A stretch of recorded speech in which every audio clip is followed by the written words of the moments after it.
Welcome to the Full of Tracy Money Audio Commentary. This is Owen Tracy recording, and it is 5:09 p.m. that is Central Time. Today is May 19th.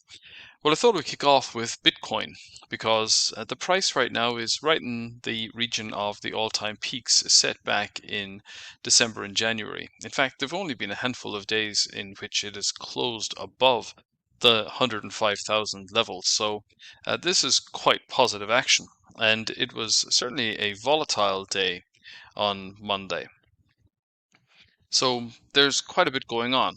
On the one hand, you have the conversation between President Trump and President Putin talking about the prospect of peace in Ukraine and the prospect of additional talks. At least they're talking about talks right now, and that will eventually give way to talks in their own right.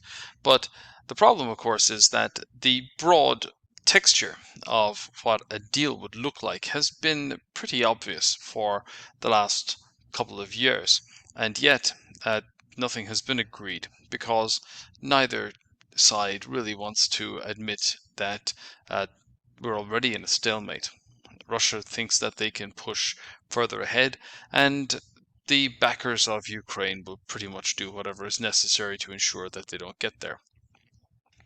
So we've had a bit of movement here and there along the frontier, with Russia making incremental gains, but it's certainly nothing that is a conclusive punch through. Then you have the progress of the big glorious bill that's being pushed through the US Congress by the Republicans, and they had a second vote on it over the weekend, and it passed through the latest round of votes. So there's the possibility that it will go on to the Senate and it might get tinkered with there.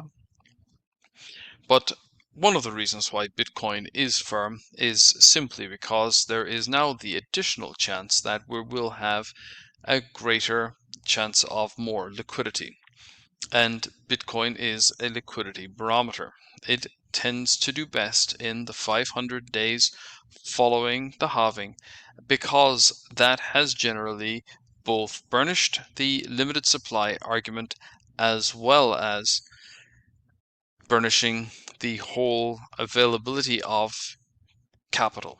So whether it is going to be a fiscal boom or a quantitative easing, printing exercise, usually that is what happens after a halving, or at least that has been the case since 2008.